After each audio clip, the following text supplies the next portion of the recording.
Bonjour, aujourd'hui on va voir un livre au titre étrange, Le moine qui vendit sa Ferrari, de Robin S. Sharma, S-H-A-R-M-A.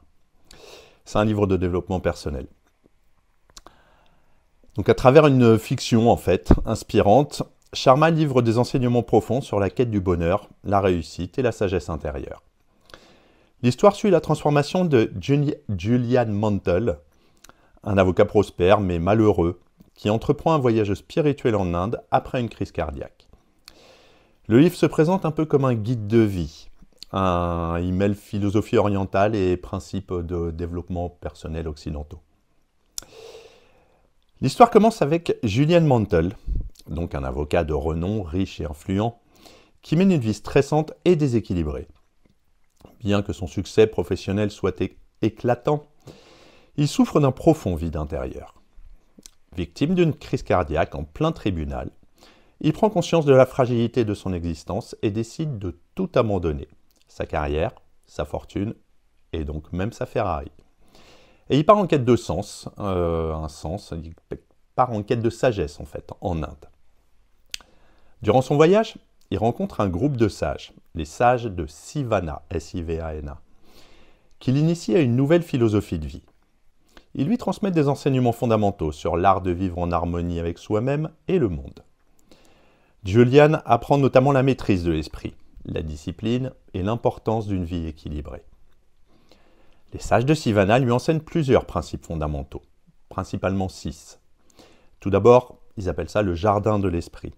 C'est-à-dire, c'est comparer l'esprit à un jardin qui doit être entretenu avec des pensées positives, enrichissantes. Ensuite, le phare de la vie. Avoir un but clair et précis dans la vie. La pratique de la Kaizen, K-A-I-Z-E-N. S'améliorer continuellement grâce à l'apprentissage et la discipline. Le principe même de la discipline, c'est-à-dire développer la maîtrise de soi et l'autodiscipline. Le temps et l'équilibre. Utiliser son temps avec sagesse et cultiver l'harmonie dans sa vie. Et enfin, le service aux autres. C'est-à-dire trouver du sens à travers l'aide et le service à autrui. Julian revient en Occident transformé. Il partage son apprentissage avec ses amis et ses anciens collègues, surtout John d'ailleurs, à qui il transmet les enseignements des sages. Il l'encourage à adopter une vie plus épanouissante en impliquant ses principes au quotidien.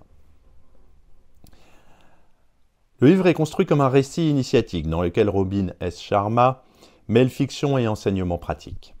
À travers Julian Mantle, l'auteur illustre comment une personne absorbée par la réussite matérielle peut se retrouver profondément malheureuse et vide intérieurement. L'élément clé du livre repose sur l'idée qu'un véritable épanouissement ne peut être atteint qu'en harmonisant l'esprit, le corps et l'âme. L'auteur s'inspire de philosophies orientales, notamment le bouddhisme et l'hindouisme, ainsi que de pratiques comme la méditation et la pleine conscience.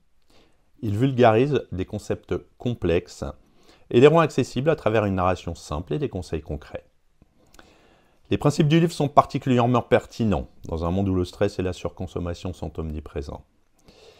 Sharma nous invite à nous recentrer sur l'essentiel, à cultiver la gratitude et à nourrir notre esprit avec des pensées positives et des habitudes bienveillantes. Cependant, certaines personnes soulignent que l'approche est parfois simpliste et idéalisée. Mais l'histoire de Julian Mantle peut sembler aussi un peu caricaturale et certains enseignements peuvent être difficiles à appliquer dans la vie moderne.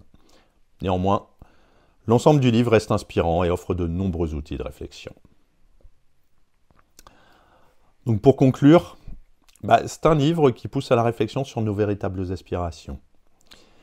L'auteur nous rappelle que le bonheur et la réussite ne résident pas dans la richesse matérielle, mais dans l'équilibre entre le corps, l'esprit et l'âme. En adoptant des habitudes simples comme la discipline, la gratitude, la méditation, chacun peut accéder à une vie plus harmonieuse et forcément plus épanouissante. Le livre constitue une excellente introduction au développement personnel et reste une source d'inspiration pour ceux qui souhaitent améliorer leur qualité de vie.